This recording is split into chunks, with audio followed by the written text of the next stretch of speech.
I'll talk a little bit about what I mean by food security, and I'll talk a little bit about why I consider food security is an important concept, why we should be paying attention to it. And then I'll talk about the relationship between wars, other sources of armed conflict, and food insecurity. It's a concept that is often ignored.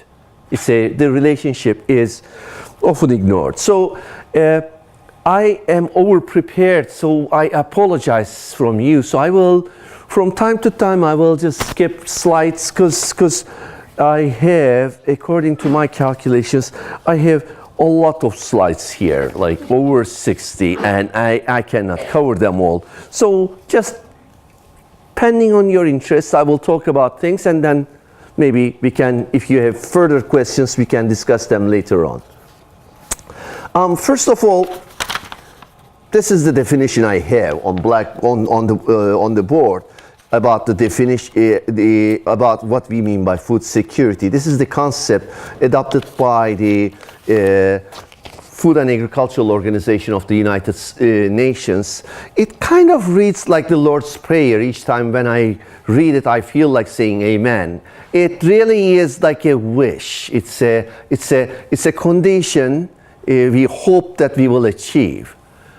In another paper elsewhere, I also argued that this is not just a societal objective, but it is also kind of a legitimizing discourse about the current food system. It just basically tries to tell us that actually we can achieve food security with the existing structures and institutions of the modern food system, prevailing that we adopt the right policies, and it pretty much ignores the role of all these structures and institutions in creating food insecurity. So in that sense, I call it kind of a legitimizing discourse. So it just, so even though I have been teaching food security or working as the member of the Center for Studies in Food Security, our approach to food security is a little bit critical, and if I can have a chance to talk a little bit towards the end, I am more in line with what some of us call food sovereignty approach than food security approach, or at least I would consider myself a critical food security person. So food security has been adopted as a global priority in 1996 at the World Food Summit. And at that time, there was an estimation of around 800 million people suffering food insecurity. And the objective at that time was to reduce this by half by 2015. In 2002, it was supposed to be World Food Summit 5 years later. It was delayed because of 9/11 events, and it happened with a couple of months delay in June 2002. And at that time, the news was not good. The global priorities have changed slightly. We were paying more attention to security than food security, and at that time we agreed to cut the number of food insecure people by 2015 to 610 million, and the number by 2030 the numbers should be as low as 440 million. We are now in 2014, and according to the latest estimations, we have around 842 million people suffering food insecurity. And this number is really thanks to the new and improved methodology that successfully shrank the size of food insecure people around the world from over 1 billion to its present. So it's the miracle of statistics. I think it was Mark Twain, who mentioned about the power of statistics. He said lies, we have damn lies, and we have statistics. So anyways, but even with the current calculations, we have 842 million people going hungry, and it'll take some advanced statistics to reach 610 million target by 2015. So why should we be concerned about food insecurity? And often when we talk about food insecurity, many people say, you know what? Remember the old Malthusian dilemma? We have too many people and we have limited resources, and there is, to a certain extent, there is some truth into this. We have over 7 billion people right now, and we are expected to reach the 9 billion target by the middle of the century. So we do have a lot of people, but in all fairness, our food insecurity is not because lack of food. If you will look per capita food availability, and this is like the food production index from 1961 to 2005, and it's going up, it's not declining, and we have been steadily increasing the available amount of food for people. So we are really, even at present, despite the fact that we have 842 million people going hungry, we don't have shortage of food. And some people rightfully will claim that this is thanks to improvements in technological advances. The miracle of green revolution is ahead of us, is in front of us.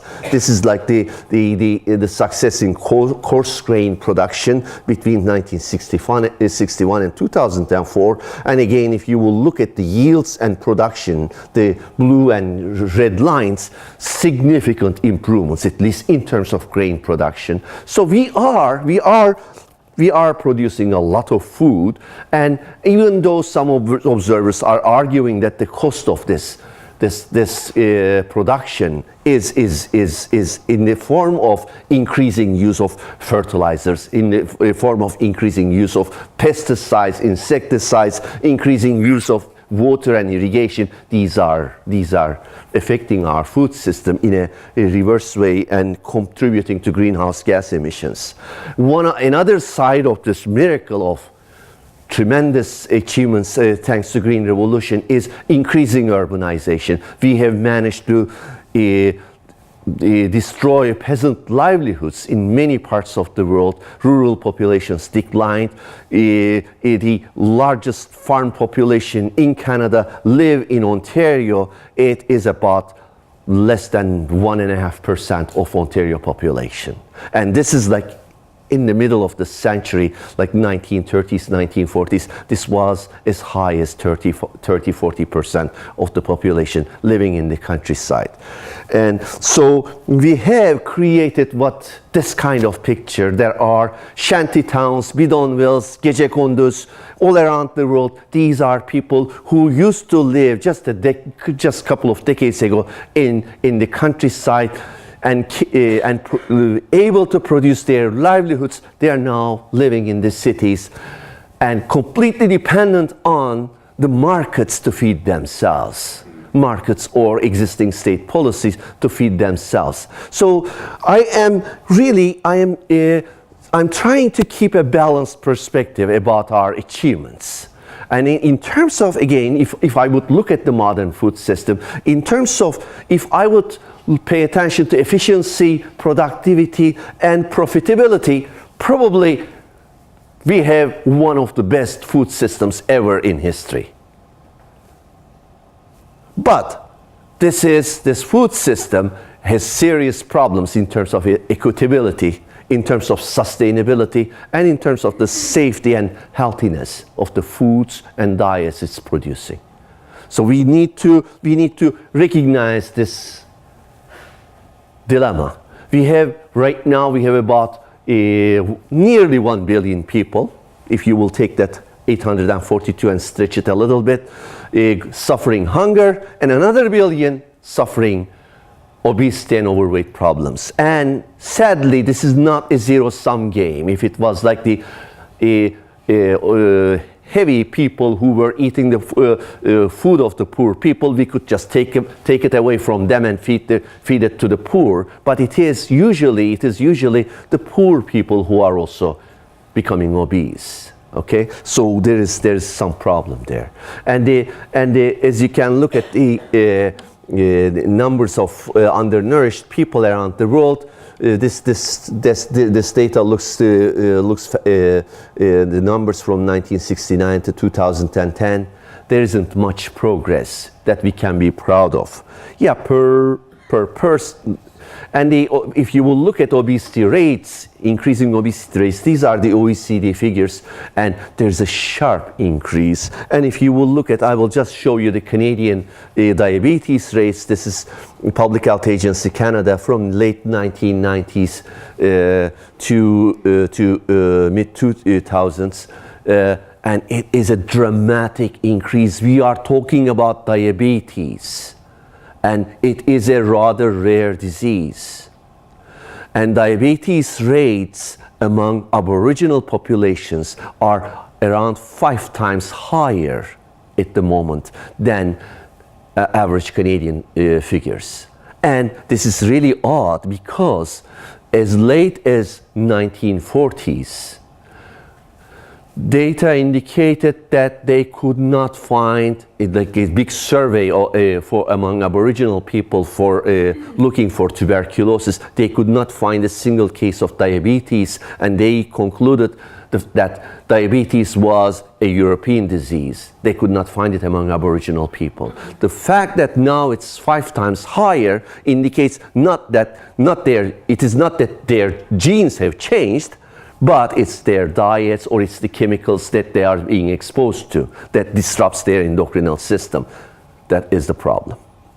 Okay, so we really need to understand these to contextualize the other side of food insecurity. And again, if we are talking about an efficient food system, a productive food system, yes, we do produce tons of food, and this data just shows you the utilization of corn and soybeans in the United States. And if you can, I don't know if you can see it, the most of the corn is fed to cows, pigs, and chicken and cars now, thanks to biofuels. A very, very significant, more than 80%. If we are talking about 1 billion people hungry, and if we are talking about food security, and if we are concerned about lack of food, I think we wouldn't be doing this. A system that is interested in efficiency would not be doing this. And if you will look at the data regarding soybeans, you can see the same thing. The majority of it is fed to animals and cars, and very little is fed to human beings. And I'm not suggesting that we should have a diet based on corn and soybeans alone, but it indicates how we define efficiency, how we define productivity, and our approach to food. For most of us, living in big cities like Toronto, living in the West, food security tends to be the other people's problem. Usually we care, we are ethical people, we like to solve this, and we know that even in Canada, we have around, like Valerie Tarasuk, for example, in her 2011 study, found that we had about 3.9 million Canadians suffering food insecurity in some parts of their daily lives during the year. And so 4 million out of 35 million is a significant number, okay? But we generally tend to think that food insecurity is just like the problem of other people. And only some of us may remember the old days, the ration days during the Second World War. And those people know the fear of hunger. I remember my mother and my father had a cupboard full of food at all times, and because they went through the ration days. Even though Turkey did not take part in the Second World War, they suffered the rations, and they know what hunger was. And these are ration cards from different parts of the world.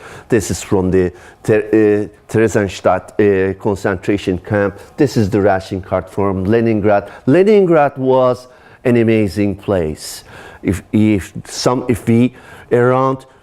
According to some estimations, during 900 days of the siege of Leningrad, over 630,000 people died.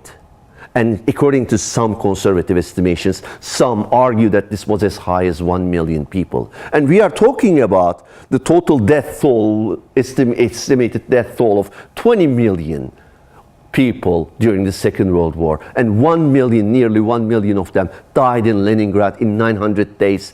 And not because of bombs, but mostly because of hunger. And people tell the stories. There are lovely stories, brutal stories of hunger and starvation in the Warsaw Ghetto. There are stories from the concentration camps. There are stories from Leningrad. But there are, I can tell you that I am sure there are lots of stories from Germany, from Britain, from all around the world, where people suffered regardless of their governments and nations. People suffered miserably, and they know hunger. And interestingly, talking about Leningrad, just as a footnote, because later on I may be mentioning about the importance of seeds. The Pavlovsk experimental station, it stood throughout those 900 days of siege. 12 members of that station, they had about 200,000 different tubers and seeds, and they were keeping them. And they kept them, and they did not eat. They could eat them. They could survive. 12 of them died of starvation, but they did not eat. And when finally that experimental station fell to the Nazis, they managed to smuggle a lot of the stuff to the other side so that they could save their seeds.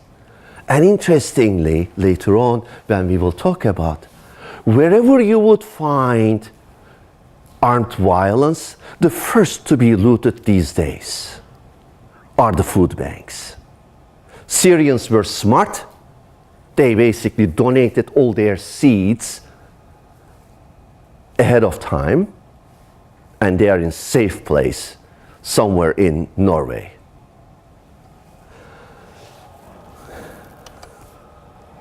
So, what I'm saying is that hunger now needs to be seen as a weapon.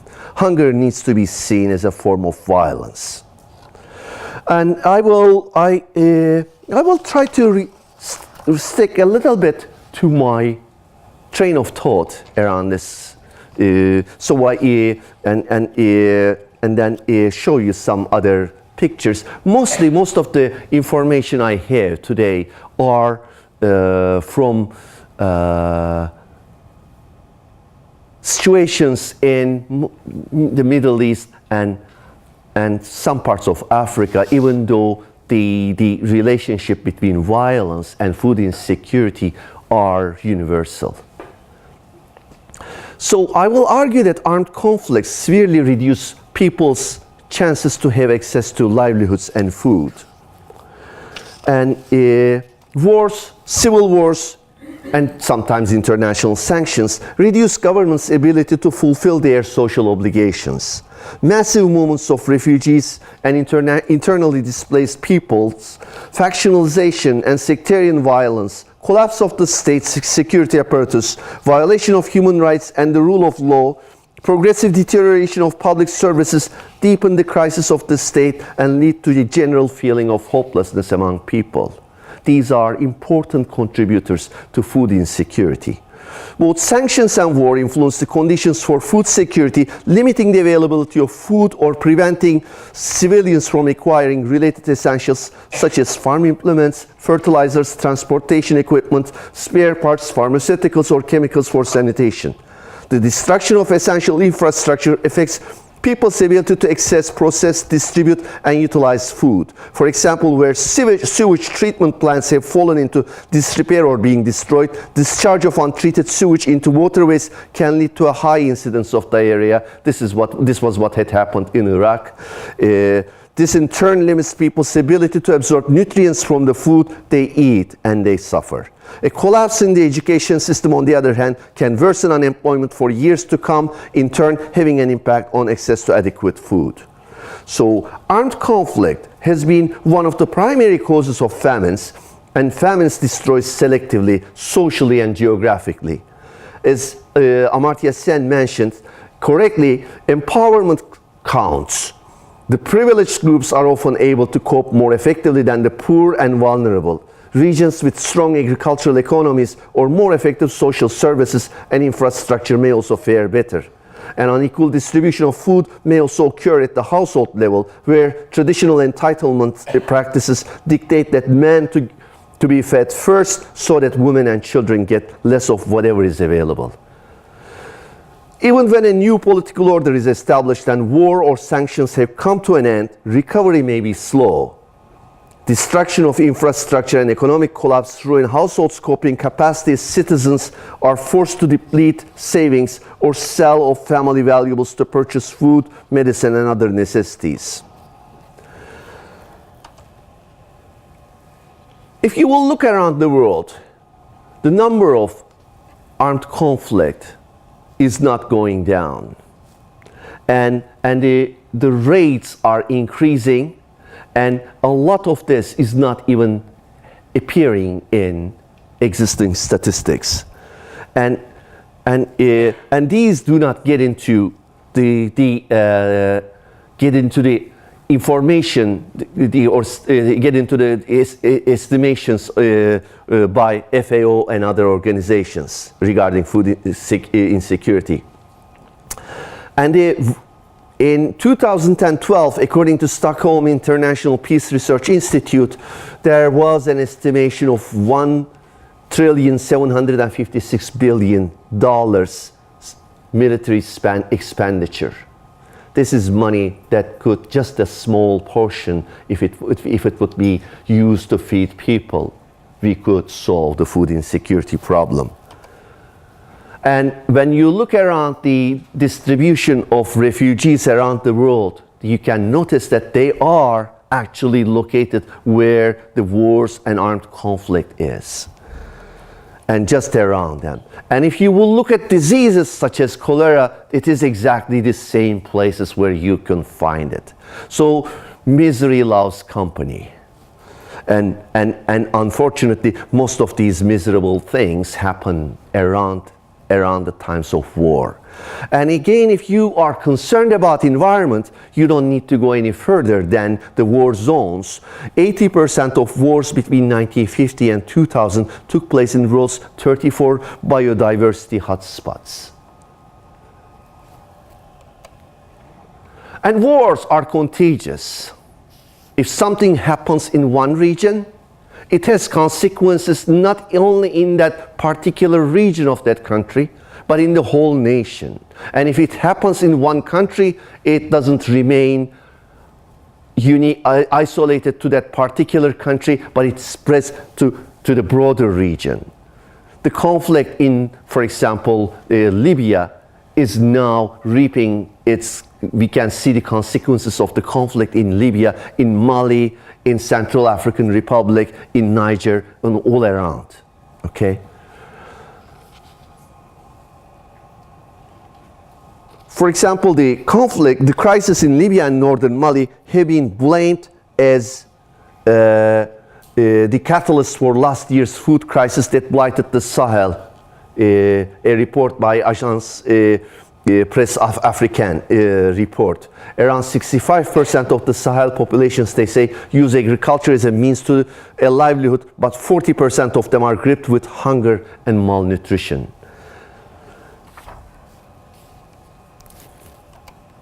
Destruction of rural livelihoods domestically is also one of the main causes of food insecurity at the national or regional level. Armed conflict destroys rural livelihoods, and farmers cannot go to their fields, shepherds cannot take their herds to the pastures, fear of landmines, rapes, robberies, kidnappings, insurgents forcing them to provide food, government forces blaming them of cooperation with the enemies, murders force people to leave their homes and seek haven in cities. This in turn may limit availability of food not only in areas of armed conflict but throughout the country and even in surrounding countries. In Turkey, for example, this data shows you, during the conflict between members of the Kurdish guerrilla group PKK and Turkish security forces, an estimated 50,000 people lost their lives between 1980 and 2010. Around 300 villages and settlements were reported to be emptied of their residents as part of the security measures. And according to the estimates of human rights organizations, number of forced migrants were around 2 to 4 million. Observers point out that one of the consequences of this migration was a significant decline in the livestock population in Turkey. The whole meat-eating profile of the country changed within a decade. The decline between 1990 and 1995 alone was as high as 26% in cattle, 31% in sheep, 52% in goats, 75% in buffaloes, and this goes on.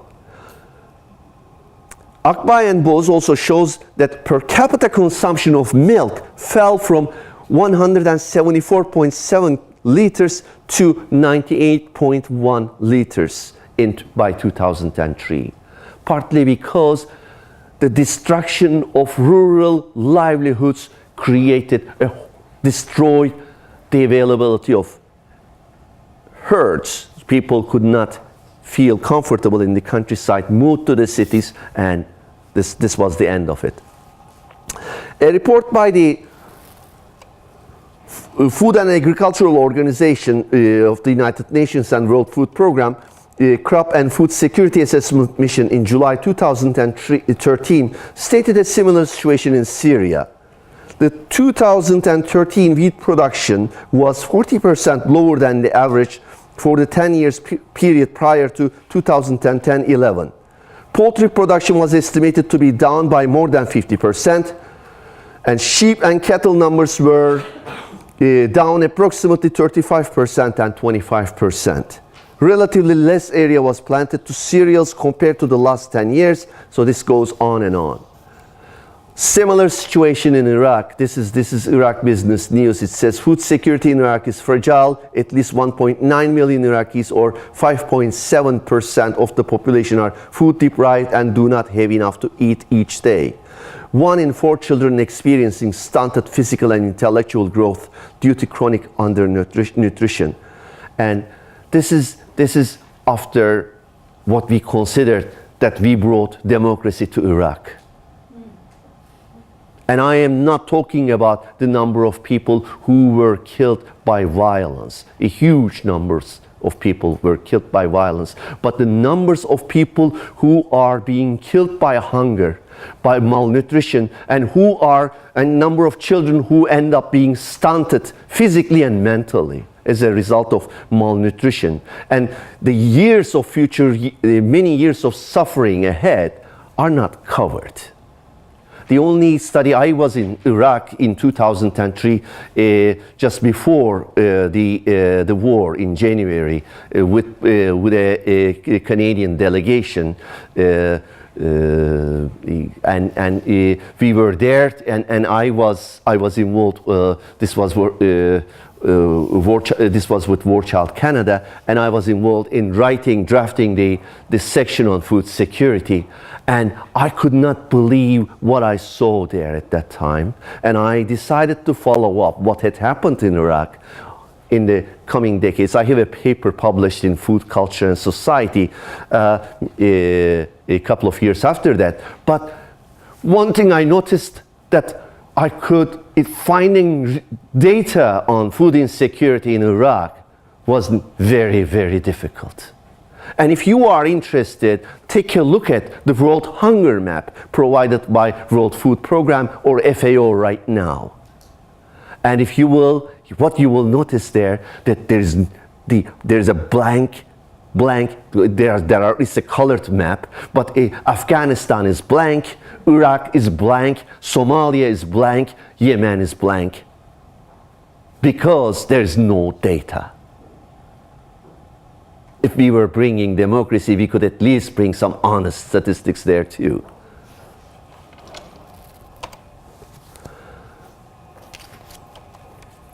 So, some figures about wheat production in Syria. And again, I'm not getting into who's right, who's wrong. All people on all sides are suffering brutally.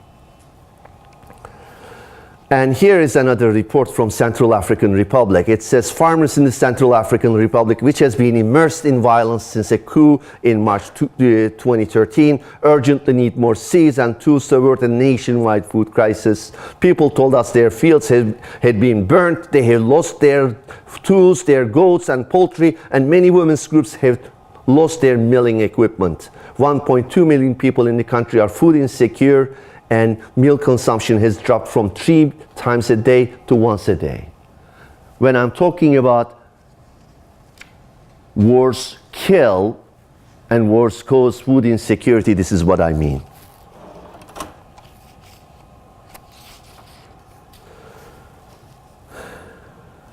Refugees and internally displaced persons suffer the most acute food insecurity.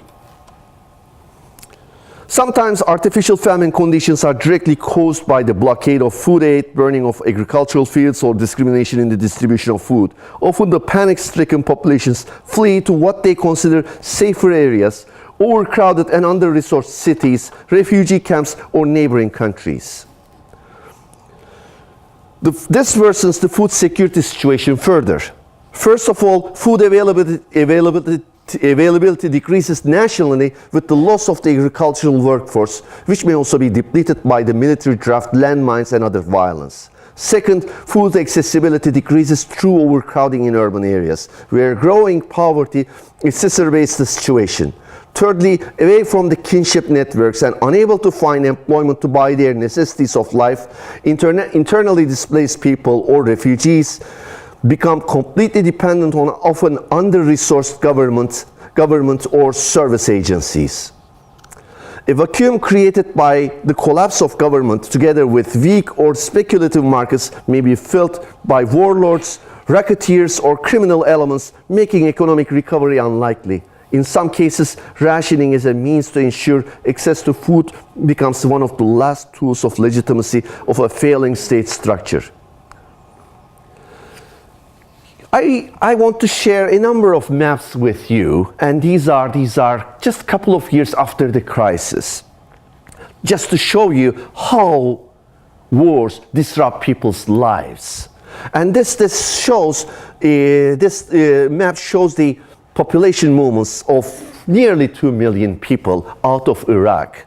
And a lot of people, of course, are also internally displaced. They are not appearing in this map. But about 700 people ended up in Syria.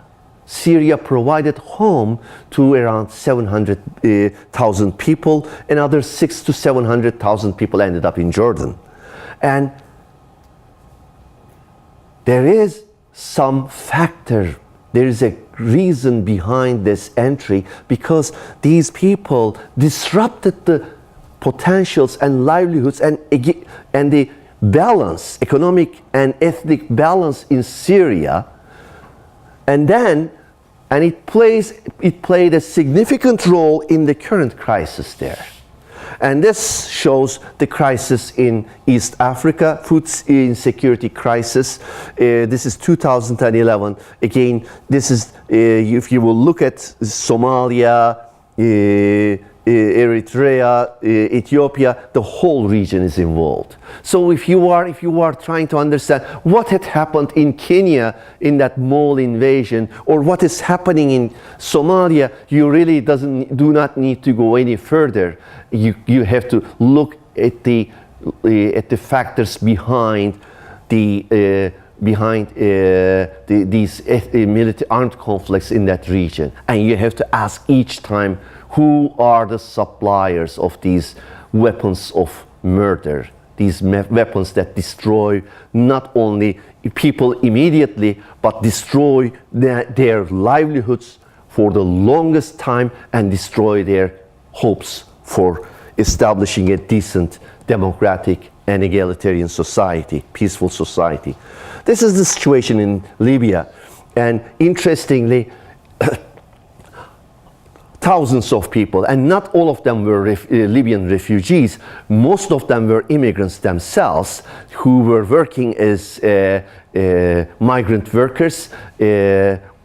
Some of them were African, a significant number of them were Egyptians and Tunisians. They ended up moving back to their homes.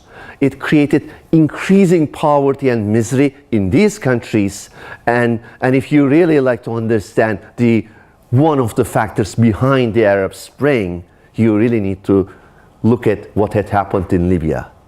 And if you really want to understand what is happening in Central Africa, in Niger, in Mali, in Central African Republic, again, you really need to look at what had happened in Libya. This is the picture from Central Africa. And this is what is happening in Syria.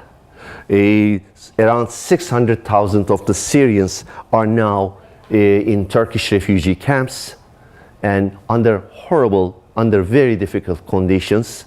And a significant portion of them who want to avoid the trap of being stuck in those refugee camps are actually living in the streets of Mersin, Adana, Istanbul, and you can find them, the whole family, begging for food on the streets. Okay? And I can assure you, sadly, that it is going to disrupt the life and the political stability of Turkey, which has been relatively stable, politically stable, and relatively democratic among all the other neighbors they had in that region.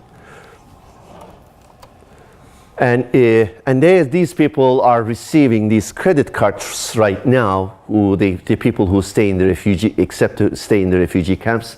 And the credit cards, thanks to the Visa and the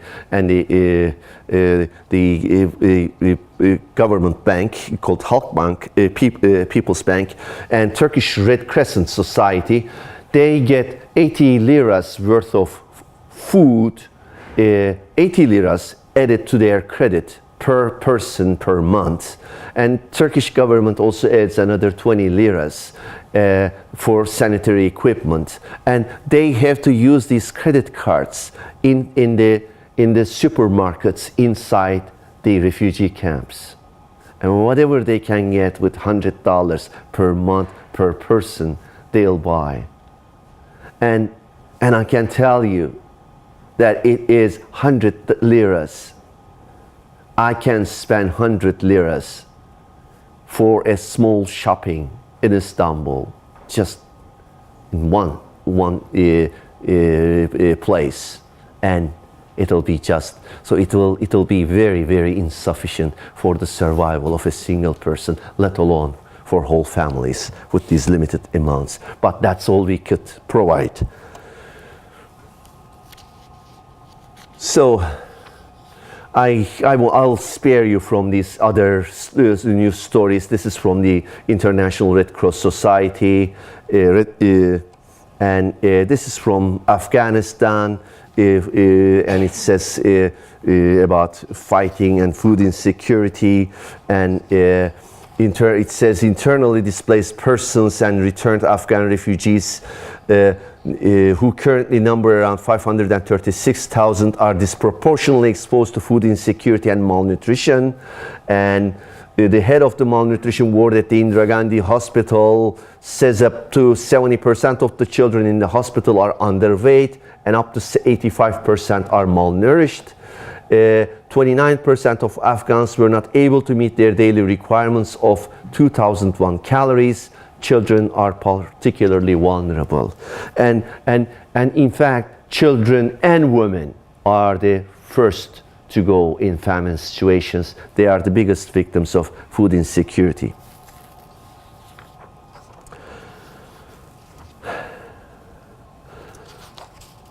We can also look at food insecurity as a cause of violence.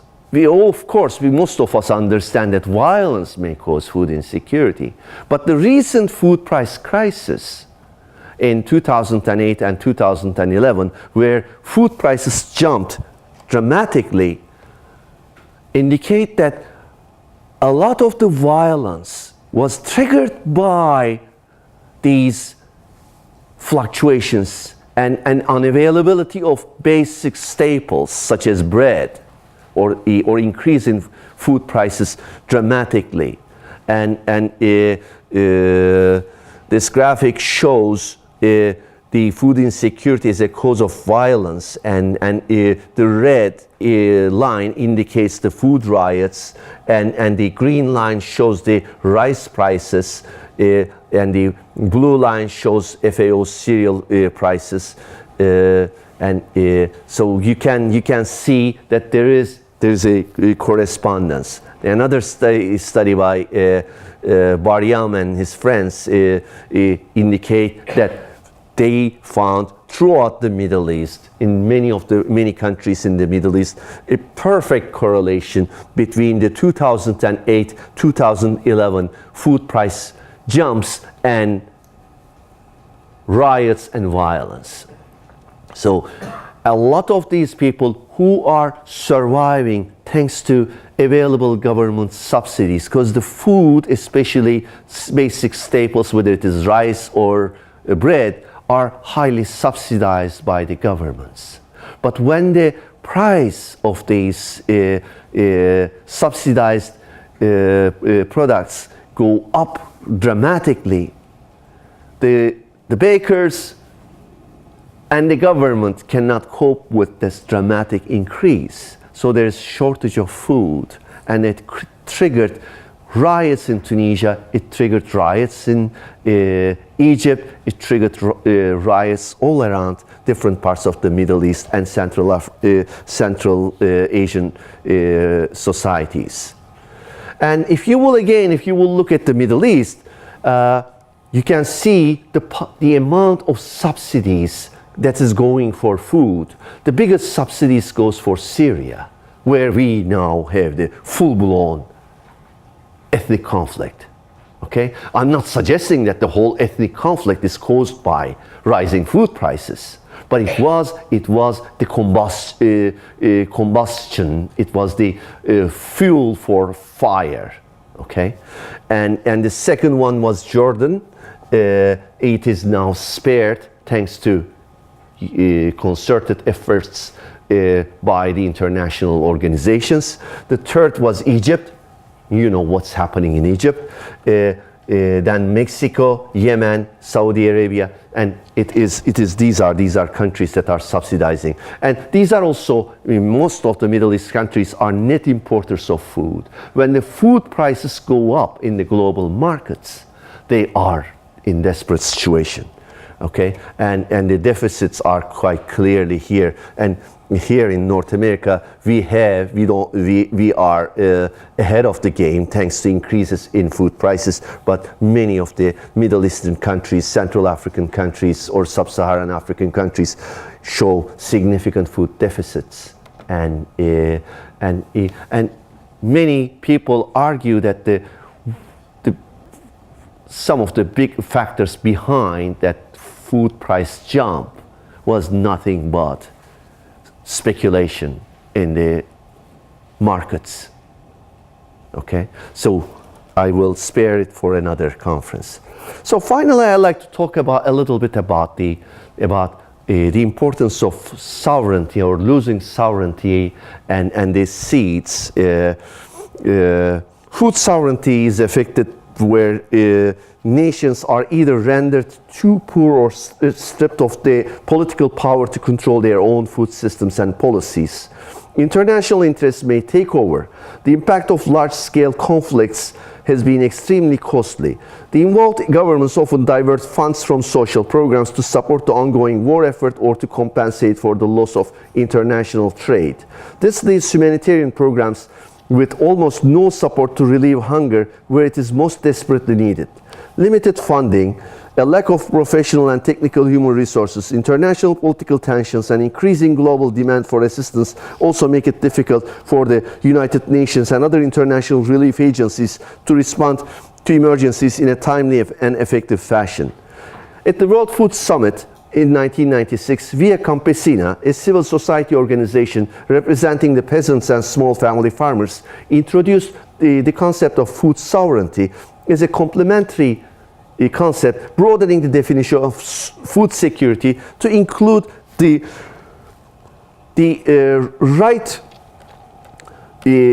rights of peoples to define their own food and agriculture, to protect and regulate domestic agricultural production and trade in order to achieve sustainable development objectives, and to determine the extent to which they want to be self-reliant. One of the most notable developments in terms of food security in Iraq, for example, the case I studied was the Order 81 introduced by Paul Bremer, former administrator of the Coalition Provisional Authority. I'm telling this story about Bremer because it tells us what it means to all have food sovereignty, what it means to have that ability to control your destiny, to control your food policies at the local or national level. Iraq is one of the examples that brutally lost that sovereignty in 2003, and the Bremer's last act of he introduced, which was the Order 81. He was the governor of Iraq at that time. Is a typical example why food sovereignty is important for any nation. So Order 81 was formerly named the Patent, Industrial Design, Undisclosed Information, Integrated Circuits, and Plant Variety Law. It gave exclusive rights to plant breeders who discover or develop, or at least are the first to patent, specific varieties.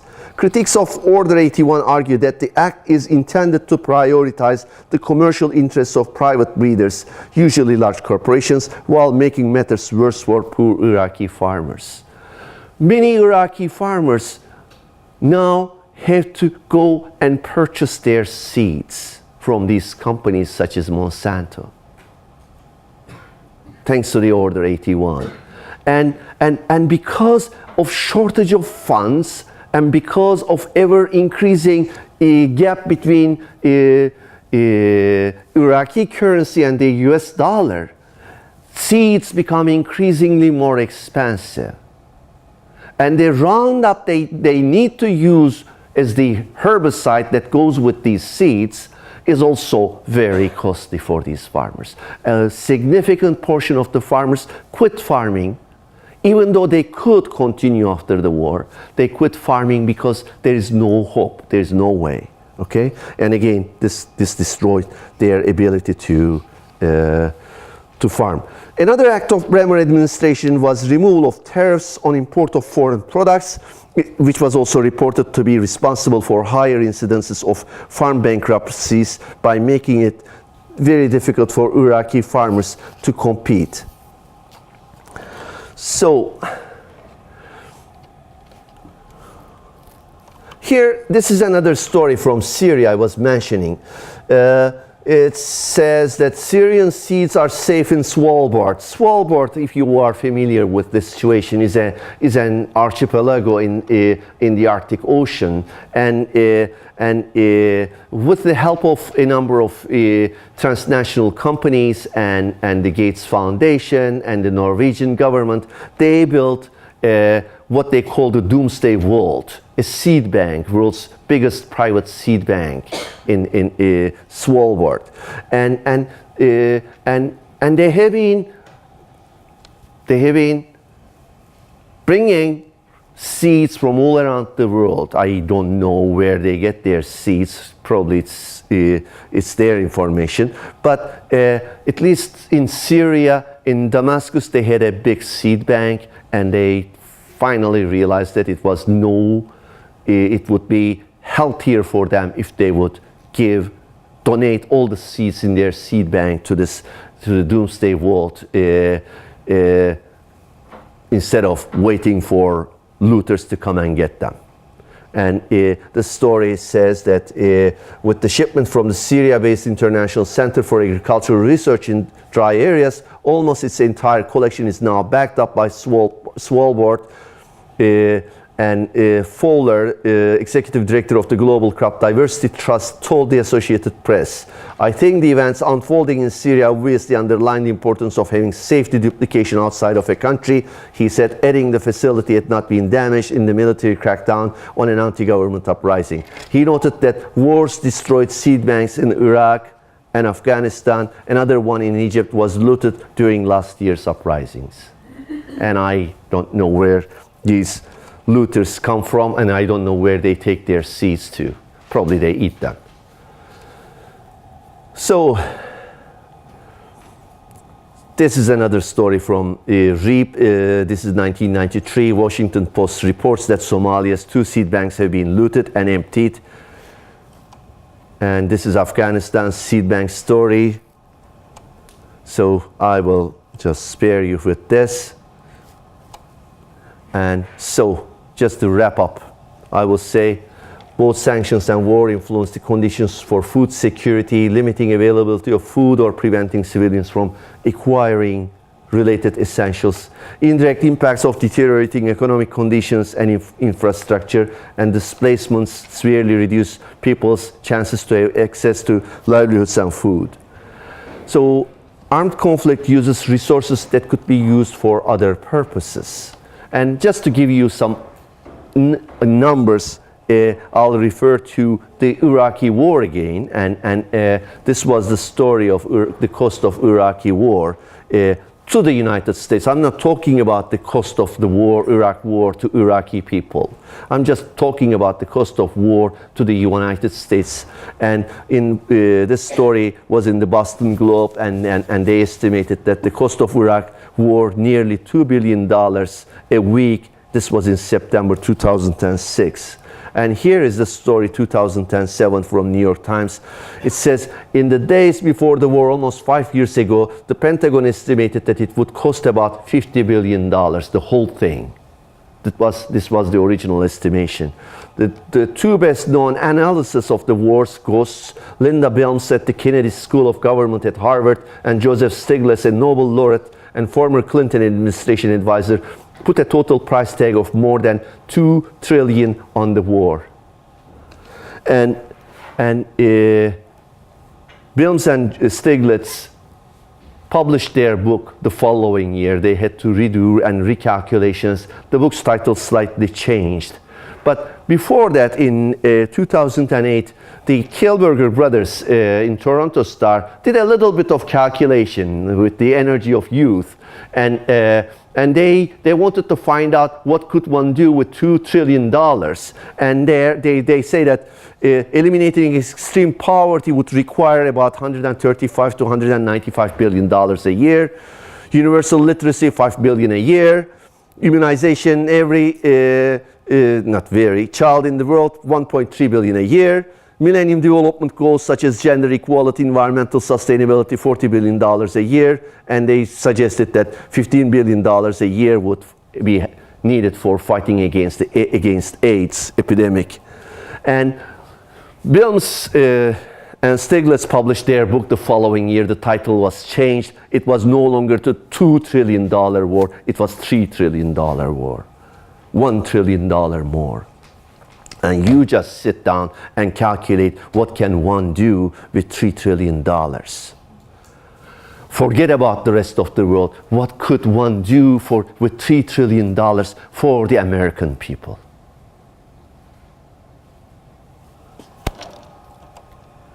So this is from James Madison. I just want to finish with a quotation.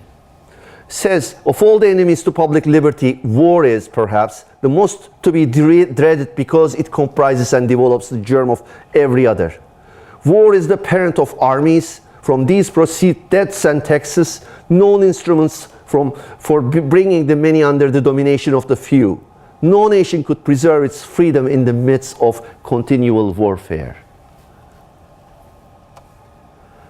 So what can we do? What can I recommend? What can I suggest? I mean, it's just like naive to imagine ending wars. But if I could have a wish, I would say one of the most effective solutions to improve food security, I'm not talking about peace, but to improve food security is setting significant limitations to arms manufacturing and trade, and banning of and monitoring illicit arms trade to states and non-state actors. I think we can do this if we are capable of following money laundering operations, if we are capable of listening to everybody's internet exchange messages, if we have no privacy on earth in this world, I think we should be able to find who are the arms traders, where do they hide their money, and we should go after them. So I will end it here. Thank you very much.